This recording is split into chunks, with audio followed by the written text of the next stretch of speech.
नमस्कार दोस्तों, BRICS academy में फिर से आपका स्वागत है। आज हम जो टॉपिक लेके बायोलॉजी का आए हैं वो आपका दो टॉपिक पढ़ाएंगे, गोल्जी बॉडी और एंडोप्लाज्मिक रेटिकुलम। इसके बाद ठीक है दोस्तों। तो गोल्जी बॉडी में आप गौर से देखिए इस डायग्राम को। इस डायग्राम में गोल्जी बॉडी जो होता है वो किसी भी प्लांट सेल हो या एनिमल सेल हो, ठीक है, प्रोकैरियोटिक सेल में ये नहीं पाया जाता है। और वो अलग से हम भी बताएंगे जो प्रोकैरियोट में क्या सब सेल ऑर्गेनेल्स पाया जाता है और नहीं पाया जाता है। फिलहाल अभी यहाँ पर आप ये दिमाग में रखिए, जो गोल्जी बॉडी जो है सो प्लांट सेल हो या एनिमल सेल हो, सिर्फ प्रोकैरियोटिक को छोड़ करके, और कुछ स्पेशल केसेज है जैसे कि आरबीसी हो गया, इस सब केसेज को छोड़ करके बाद बाकी सब जगह गोल्जी बॉडी आपको जो है सो मिलता है। तो गोल्जी बॉडी का स्ट्रक्चर हो गया है। स्ट्रक्चर में ये हो गया सिस्टर्नी, तीन पार्ट इसका बढ़ता है। ये जो आप देख रहे हैं, जो आपका एक चपटी और मुड़ी हुई थैली बैग की तरह दिख रहा है, वो आपका सिस्टर्नी कहलाता है। पूरा पोर्शन चपटा हुआ, और ये जो है तो वैक्यूल हो गया, और ये छोटा छोटा जो आपको दिखाई दे रहा है वेसिकल हो गया। ठीक है, तो तीन पार्ट में बटा हुआ है, सिस्टर्नी, वैक्यूल और वेसिकल में। बस इतना ही डायग्राम दिमाग में रखना है। तो सिस्टर्नी इसका पार्ट है। जब हम माइटोकॉन्ड्रिया आपको पढ़ाएंगे तो उसमें जो है सो देखिएगा क्रिस्टी आएगा, तो यहाँ सिस्टर्नी है। तो कभी कभार क्वेश्चन आ जाता है जो किसका पार्ट है, गोल्जी बॉडी का पार्ट जो आएगा वो क्या आएगा, सिस्टर्नी आएगा, ठीक है ना। और माइटोकॉन्ड्रिया का पार्ट आएगा, उसमें आपको बताएंगे क्रिस्टी आता है, जहां पर सारा एक्टिविटी होता है माइटोकॉन्ड्रिया में, ठीक है।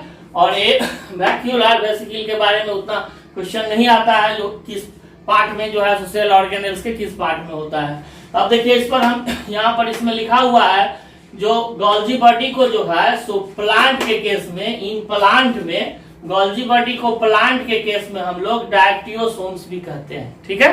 तो एक क्वेश्चन आपका आ जाएगा, जो पौधा में, पादप में गोल्जी बॉडी को या गोल्जी काय, हिंदी में यहाँ लिखा हुआ है, गोल्जी काय को क्या कहते हैं, तो डायक्टियोसोम्स कहते हैं। क्या कहते हैं, डायक्टियोसोम्स कहते हैं। क्लियर हो गया, डायक्टियोसोम्स कहते हैं प्लांट के केस में। यह चपटी तथा मुड़ी हुई थैलियों मतलब बैग्स का एक समूह होता है। तो आप देख रहे हैं ना, एक चपटी और मुड़ी हुई एक थैली बैग का एक समूह है। क्लियर हो गया होगा आपको। अब देखिए गोल्जी बॉडी के संरचना से, स्ट्रक्चर से आपका कोई खास क्वेश्चन नहीं रहता है। इसमें पूछा जाता है जो प्लांट के केस में गोल्जी बॉडी या गोल्जी काय को क्या कहते हैं, तो डायक्टियोसोम्स। दूसरा क्वेश्चन रहता है जो गोल्जी बॉडी का पार्ट है, तो उसमें दे देगा सिस्टर्नी, नहीं और भी कोई पार्ट दे देगा, तो आपको जो है सो दिमाग में इस पॉइंट को यहाँ पर रखना है, सिस्टर्नी को, ठीक है ना, सिस्टर्नी को। क्लियर हो गया। अब इसका हम लोग फंक्शंस देखेंगे, और फंक्शन से क्वेश्चन बहुत सारा रहता है। क्लियर हो गया दोस्तों। चलिए इसको थोड़ा हम मिटा लें।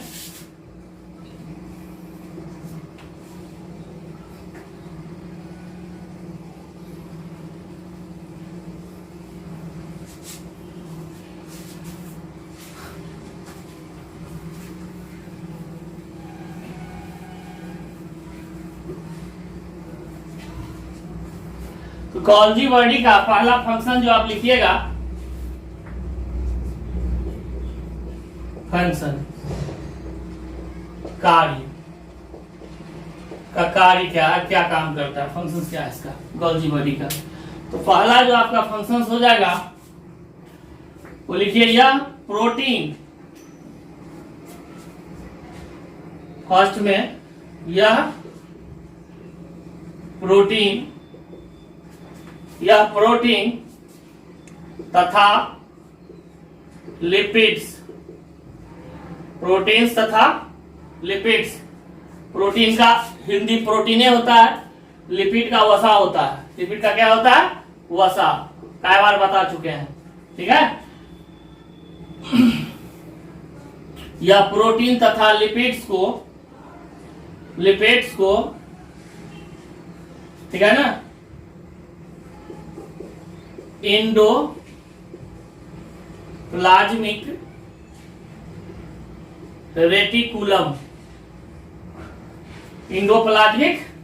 रेटिकुलम से लेकर लेकर सेल के सभी जगह पर पहुंचाता है।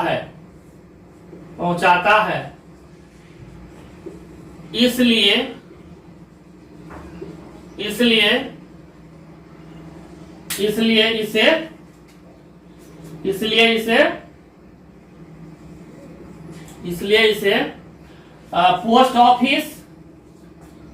पोस्ट ऑफिस भी कहा जाता है। देखिए एक व्यवहारिक चीज है यहाँ पर, कहता है यह प्रोटीन तथा लिपिड्स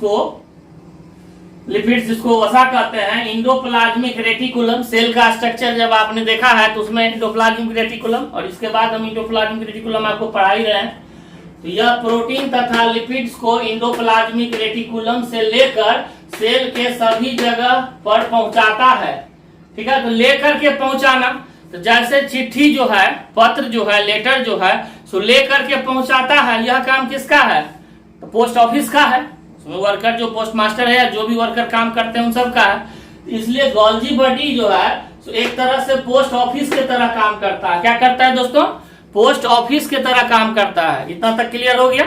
एक बार और देख लीजिए, यह प्रोटीन तथा लिपिड्स को इंडोप्लाज्मिक रेटिकुलम से लेकर के सेल के सभी जगह पर पहुंचाता है, इसलिए इसे पोस्ट ऑफिस भी कहा जाता है। मतलब ये बहुत सिंपल भाषा में हम आपको समझाने की कोशिश कर रहे हैं। जो गोल्जी बॉडी का या प्लांट के केस में इसको डायक्टियोसोम्स भी कहते हैं, इसका क्या कार्य है, क्या फंक्शंस है, आपको पहला फंक्शन समझ में आ गया होगा। क्लियर है? कोई दिक्कत नहीं। चलिए इसको मिटाते हैं, क्योंकि इसको पोस्ट ऑफिस भी कहा जाता है। तो क्वेश्चन आपको आ जाता है जनरली जो पोस्ट ऑफिस किसे कहते हैं। नेक्स्ट, यह प्राइमरी लाइसोसोम बनाता है। फटाफट लिखते चलिए। यह प्राइमरी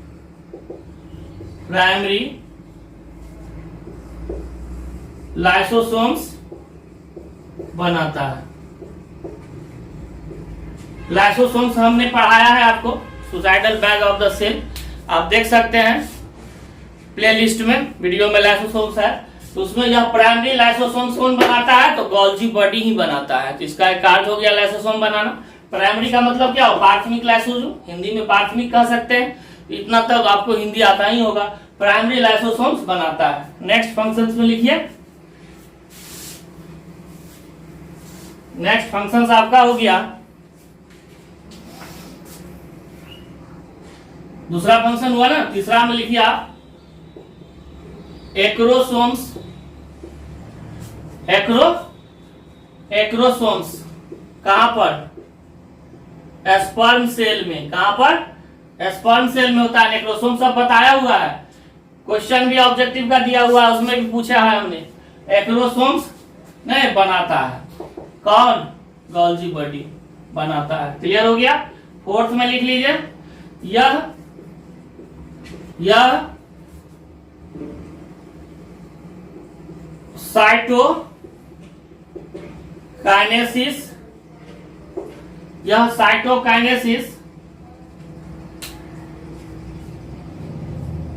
साइटोकाइनेसिस का मतलब हुआ division of cytoplasm. Division of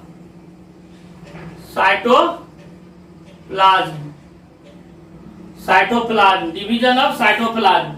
जब कोशिका का विभाजन, सेल का विभाजन होने लगता है, एक सेल से दो सेल बनता है, तो सेल के अंदर जो लिक्विड होता है, जैसे कि मान लीजिए यह एक सेल था और इस सेल से दो गो सेल बनेगा, तो इसका जो लिक्विड होगा, इधर वाला लिक्विड, इसमें भी लिक्विड होगा, इधर में भी लिक्विड होगा, इस सेल में, है ना।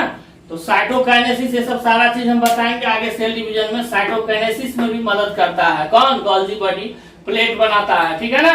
साइटोकाइनेसिस में भी मदद करता है बीच में।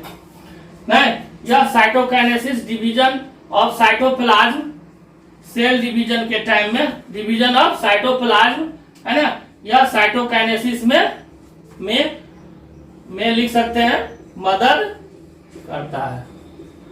ठीक है ना, डिवीजन ऑफ साइटोप्लाज्म में मदद करता है। कब? During cell division. लिखना है तो लिख सकते हैं ड्यूरिंग सेल डिवीजन, कोशिका विभाजन में। तो क्लियर हो गया दोस्तों। तो सेल डिवीजन के टाइम में जो है, कोशिका विभाजन के टाइम में साइटोकाइनेसिस होता है ना। कैरियोकाइनेसिस और साइटोकाइनेसिस दो चीज होता है। अभी डिटेल हम नहीं बताएंगे, क्योंकि जब हम सेल डिवीजन आपको बताएंगे माइटोसिस म्यूसिस तो वहां बताएंगे। तो वह जो कैरियोकाइनेसिस होता है उसमें केंद्रक का विभाजन होगा, और साइटोकाइनेसिस में जो है साइटोप्लाज्म का विभाजन होगा। तो गोल्जी बॉडी वहां भी मदद करता है। ठीक है, क्लियर हो गया। तो गोल्जी बॉडी आपका फिनिश हो गया। नेक्स्ट टॉपिक हम लोग एंडोप्लाज्मिक रेटिकुलम लेते हैं।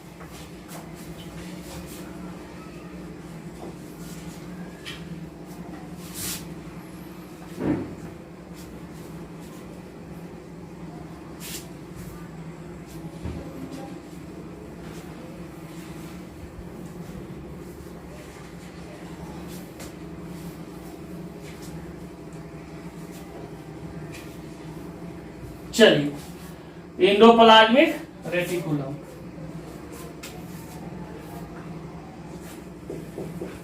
एंडोप्लाज्मिक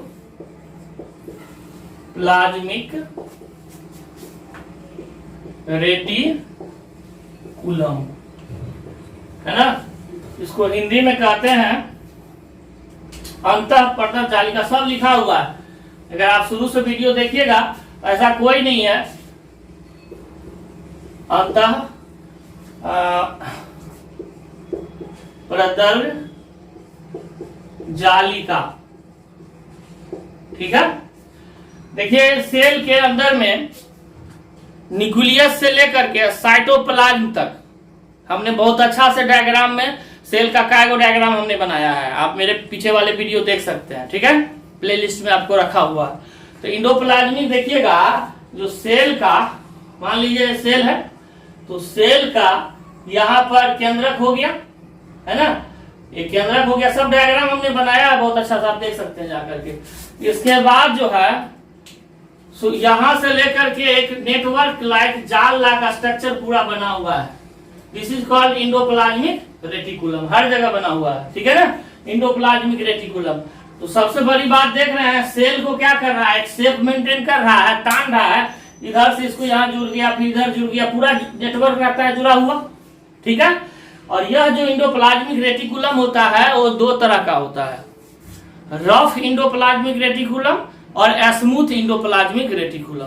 क्लियर हो गया, रफ और स्मूथ सब हम यहाँ पर बताते हैं आपको। तो ये आपका हो गया कौन चीज, एंडोप्लाज्मिक रेटिकुलम। क्लियर हो गया।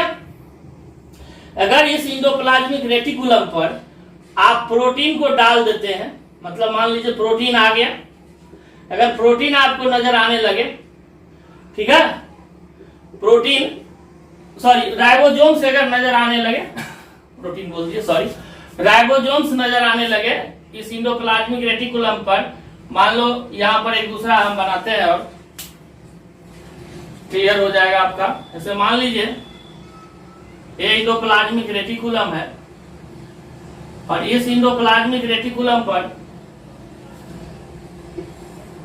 इस एंडोप्लाज्मिक रेटिकुलम पर कुछ नहीं है, और इस एंडोप्लाज्मिक रेटिकुलम पर आपको प्रोटीन बनाने वाला राइबोसोम्स नाम का सेल ऑर्गेनेल्स है। अगर राइबोसोम्स है, क्या है, अगर राइबोसोम्स है, इसमें राइबोसोम्स, इसमें मान लीजिए आ गया राइबोसोम्स, और आ गया राइबोसोम्स, आ गया राइबोसोम्स प्रेजेंट है, तो ये आपका बन जाएगा कौन चीज, रफ बन जाएगा। क्या बन जाएगा, रफ ईआर, एंडोप्लाज्मिक रेटिकुलम। अगर इस पर नहीं है, अगर इस पर नहीं है तो ये क्या बन रहा है, स्मूथ बन रहा है। हा ही नहीं, राइबोसोम नहीं है, ये क्या रहा आपका, स्मूथ, क्या बन रहा है, smooth endoplasmic reticulum, smooth endoplasmic reticulum. Clear हो गया। मतलब ये कह सकते हैं अगर राइबोसोम्स रहेगा तब रफ एंडोप्लाज्मिक रेटिकुलम, राइबोसोम्स नहीं रहेगा तब स्मूथ एंडोप्लाज्मिक रेटिकुलम। अगर राइबोसोम्स रहेगा तो ये प्रोटीन बनाएगा। क्या बनाएगा? ये प्रोटीन बनाएगा, प्रोटीन बनेगा, ये प्रोटीन बनाएगा। स्मूथ में लिपिड्स बनता है। क्या बनता है? लिपिड्स बनता है। क्या बनता है? लिपिड्स बनता है। और कुछ कार्बोहाइड्रेट्स भी बनता है, तो लिपिड्स बनता है मेनली। तो स्मूथ वाला क्या बनाएगा? लिपिड्स बनाएगा। और लिपिड्स बनेगा तो हार्मोन्स भी बनेगा बाद में चल करके। तो यहाँ तो ये बात क्लियर हो गया, जो एंडोप्लाज्मिक रेटिकुलम स्मूथ और रफ दो ढंग का होता है। और रफ कितना ज्यादा होगा सेल के अंदर या स्मूथ कितना ज्यादा होगा, यह बात निर्भर करता है जो वो सेल कैसा है। अब मान लीजिए कोई ऐसा सेल है जो हार्मोन्स बनाने का काम करता है, हम लोग एंडोक्राइन सिस्टम पढ़ेंगे, तो वहां पर स्मूथ एंडोप्लाज्मिक रेटिकुलम ज्यादा होगा। कोई सेल है जो प्रोटीन बनाने का काम करेगा, यहाँ पर राइबोसोम्स उसमें ज्यादा होगा, मसल्स में या जहां भी जरूरत होगा प्रोटीन बनाने का, है ना, तो वहां पर क्या हो जाएगा? राइबोसोम्स जो है सो रहेगा, तो रफ एंडोप्लाज्मिक रेटिकुलम का नंबर ज्यादा होगा। मतलब एंडोप्लाज्मिक रेटिकुलम रफ और स्मूथ सब सेल में होता है, लेकिन रफ कहीं ज्यादा होता है किसी सेल में, तो कहीं पर स्मूथ वाला एंडोप्लाज्मिक रेटिकुलम ज्यादा होता है। वो डिपेंड करता है जो सेल कैसा है। क्लियर हो गया? अब चलिए यहाँ पर तो डायग्राम से क्लियर हो गया जो एंडोप्लाज्मिक रेटिकुलम क्या है। अब थोड़ा सा इसका कुछ और देख लीजिए। हाँ, एक चीज आप गोल्जी बॉडी में छूट गया था दिमाग से। गोल्जी बॉडी का जो डिस्कवर किया है, खोज किया है, वो कैमिलो गोल्गी नाम के साइंटिस्ट किए थे। कैमिलो गोल्जी, गोल्जी बॉडी में आप लिख सकते हैं, गोल्जी बॉडी में साइंटिस्ट का नाम कैमिलो गोल्जी, उसको लिख लीजिएगा क्योंकि कभी कभार पूछ देता है साइंटिस्ट का नाम भी। कैमिलो इधर लिख देते हैं, आपको हम फिर मिटा देंगे। कैमिलो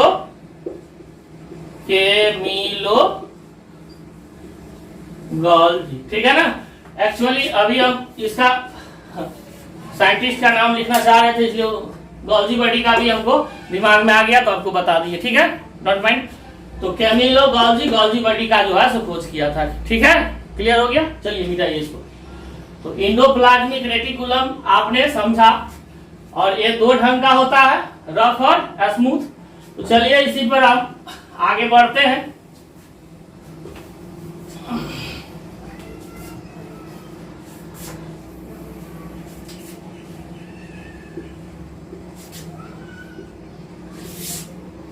एक हो जाएगा स्मूथ,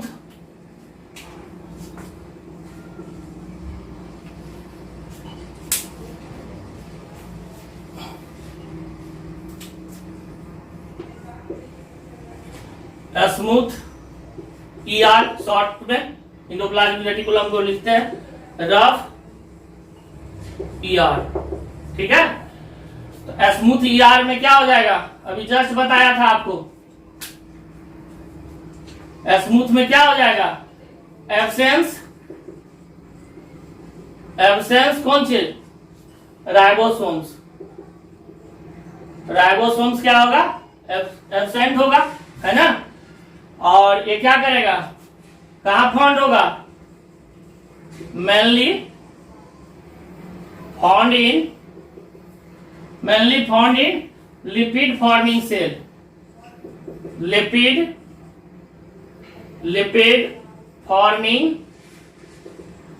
फॉर्मिंग सेल्स नहीं, लिपिड फॉर्मिंग सेल्स मतलब फैट सेल्स जिसको कहते हैं। क्या कहते हैं? फैट सेल्स कहते हैं, लिपिड फॉर्मिंग सेल्स। व्यू में आ रहा, क्लियर क्या? चलिए इसको अलग से ही हम लिख सकते हैं ताकि बोर्ड पर क्लियर आ। तो क्या हो गया? एब्सेंस ऑफ राइबोसोम्स, पहला पॉइंट। दूसरा हो गया इसमें राइबोसोम्स नहीं होगा स्मूथ एंडोप्लाज्मिक रेटिकुलम में, mainly found in lipid forming cells, fats cells में होगा, और हार्मोन्स बनाने वाले में भी होगा। किस में होगा? Mainly found in lipids forming cell and also, and यहां लिख लीजिए, यहां लिख देते हैं, and also found in found in hormones. Hormones का हिंदी हार्मोन से होता है। Also found in hormones, also found in hormones forming cell,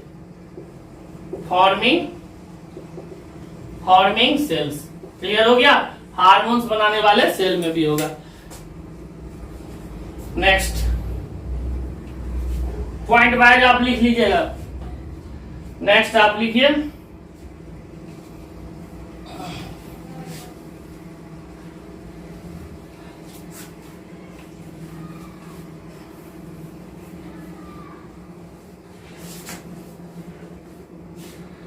next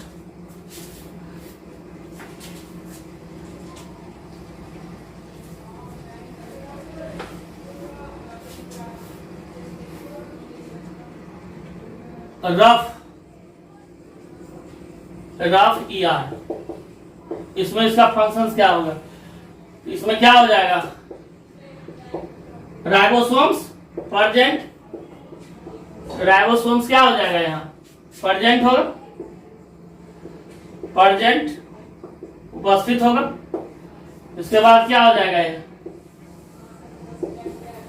mainly found in protein forming cell,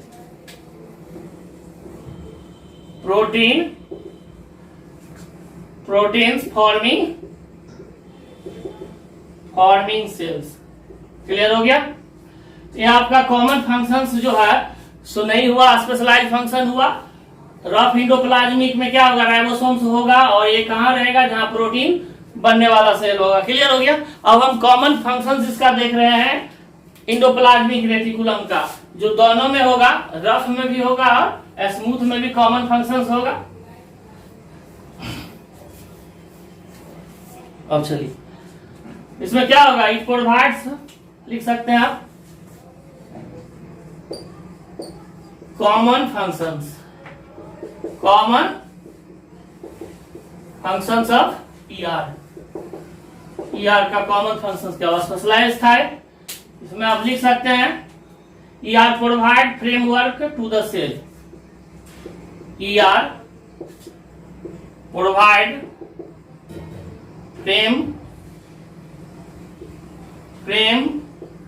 framework क्या देता है? एक स्केलेटन देता है भाई, फ्रेमवर्क नहीं, टू द सेल्स। ठीक है? Framework to the cells. Clear हो गया दोस्तों? तो it provide frameworks to the cell. Cell का क्या करता है? बताए थे दोनों तरफ से, इधर से भी एंडोप्लाज्मिक जुड़ जाएगा, इधर से भी जुड़ जाएगा, चारों तरफ से जुड़ेगा। तो सेल को क्या करेगा? एक फ्रेमवर्क देगा। नहीं, जैसे हमारे शरीर में जो काम हड्डी का है, अरे हड्डी अगर निकाल लेंगे तो हम कैसा हो जाएंगे? लुजफुज एक साग की तरह, मुरझाए हुए साग की तरह हो जाएंगे। उसी ढंग से एंडोप्लाज्मिक रेटिकुलम का काम क्या है? एक फ्रेमवर्क देता है। दूसरा इट रोल इन, अब क्या करता है सो देखिए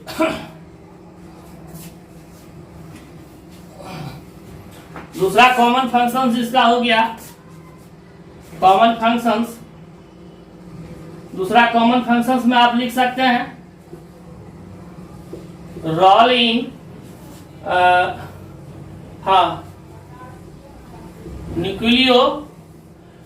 nucleo cytoplasmic exchange, nucleo cytoplasmic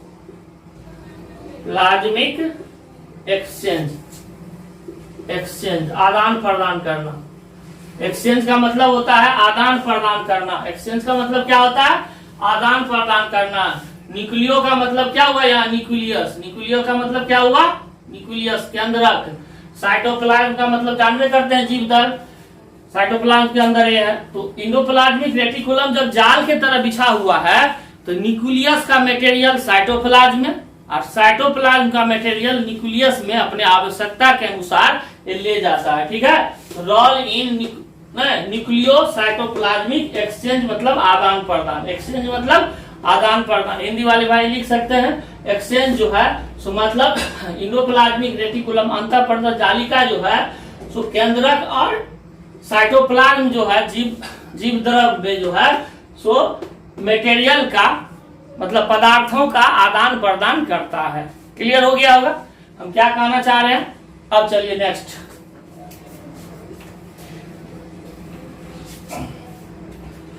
इसके बाद लिखिए रोल इन इंट्रासेलुलर डिस्ट्रीब्यूशन। तीसरा हो जाएगा ना, role in intracellular distribution.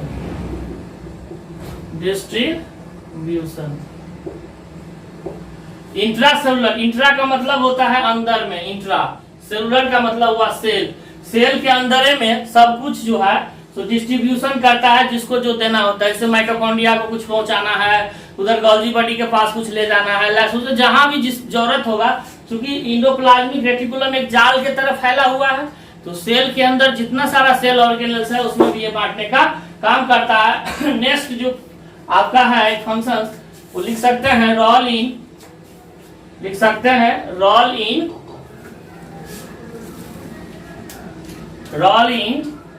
Nuclear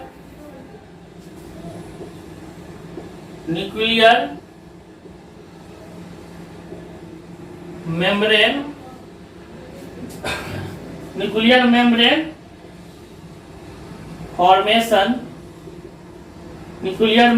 formation during cell division. कोशिका विभाजन के टाइम में, सेल डिवीजन का मतलब क्या हुआ, कोशिका विभाजन। कोशिका विभाजन के टाइम में केंद्रक का, न्यूक्लियर मेम्ब्रेन का मतलब क्या हुआ, केंद्रक का मेम्ब्रेन झिल्ली, केंद्रक का झिल्ली का निर्माण करता है। नहीं, कोशिका विभाजन के टाइम में केंद्रक के झिल्ली का निर्माण इंडोप्लाज्मिक रेटिकुलम करता है, इंडोप्लाज्मिक रेटिकुलम करता है, उसी को इंग्लिश में यहाँ लिखा गया है। अब चलिए इंडोप्लाज्मिक रेटिकुलम को भी एक साइंटिस्ट जो है सो वैसे तो काम बहुत किया है, लेकिन पोर्टर नाम के साइंटिस्ट का नाम डिस्कवर में चला जाता है, जो डिस्कवर किसने किया है। तो डिस्कवर्ड में आप लिख सकते हैं, डिस्कवर्ड पहले लिखना चाहिए था, छूट गया। डिस्कवर्ड मतलब खोज, खोज खोज किसने किया है, पोर्टर ने। किसने किया, पोर्टर, PORTR, पोर्टर लिख लीजिएगा। हिंदी में भी वही होता है, पोर्टर। पोर्टर साहब ने इसको खोज किया। तो देखिए दोस्तों, तो आपने देखा अलग अलग फंक्शंस देखा। इंडोप्लाज्मिक रेटिकुलम जो है सो प्रोटीन का जो है सो आपने देखा, और सिंथेसिस करता है, किसका किसका निर्माण करता है, प्रोटीन का सिंथेसिस करता है, निर्माण करता है, लिपिड का निर्माण करता है, हार्मोन्स का निर्माण करता है, कुछ हद तक कार्बोहाइड्रेट्स का भी निर्माण करता है। क्लियर हो गया। तो ये निर्माण के कार्य में बेचारे अपना लगा हुआ है, सेल के अंदर स्केलेटन देने का काम करता है। जहां पर प्रोटीन बनाने वाला सेल होगा वहां पर इंडोप्लाज्मिक रेटिकुलम रफ होगा, जहां पर फैट्स वसा वाला सेल होगा जैसे डिपोज टिश्यू वगैरह है, इस सब में जो सेल होगा वहां पर जो है स्मूथ इंडोप्लाज्मिक रेटिकुलम ज्यादा मिलेगा। जैसे हमारा हार्मोन्स वाला सिस्टम अगर पढ़ेंगे हम, इंडोक्राइन ग्लैंड पढ़ेंगे, तो वहां जो सेल इंडोक्राइन ग्लैंड का है तो वहां जो होगा वो स्मूथ वाला जो है इंडोप्लाज्मिक रेटिकुलम उस सेल में ज्यादा मिलेगा। तो शायद आपको इंडोप्लाज्मिक रेटिकुलम और गोल्जी बॉडी पूरा का पूरा क्लियर हो गया होगा। तो ठीक है दोस्तों, अगर आपको सारा चीज मेरा मेहनत अच्छा लगता है तो लाइक कीजिए, सब्सक्राइब कीजिए। Thank you very much.